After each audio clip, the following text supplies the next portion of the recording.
Hai guys, so kita kembali lagi dalam episod Unpack Pokemon TCG. Okay, so kali ini kita ada Scarlet and Violet, Twilight Masquerade. Okay, tiba-tiba keluarkan ada pula Twilight Masquerade ni. Okay, so ini daripada SV05. Jom kita gunting dan kita tengok ada hit, ada manis-manis ke masam-masam. Okay.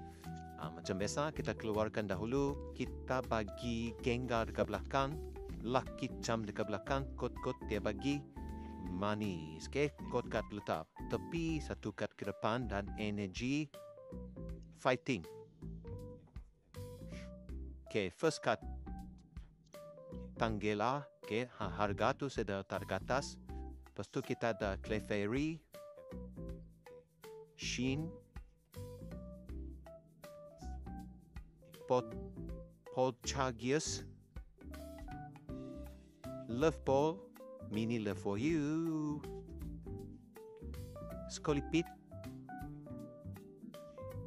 Bailey Bolt, Comel berani.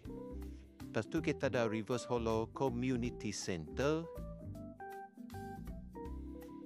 Lepas tu kita ada Reverse Holo Seeking dan di belakang dia hadir dengan kalau Silver Border memang tak ada apa-apa lah. So kita dapat Holo Ray Inamoris sahaja. Okay.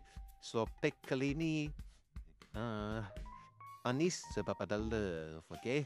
So ini adalah Fairy punya Fairy type lah. Okay. So dia ada sikit okay, tapi kurang manis. Okay.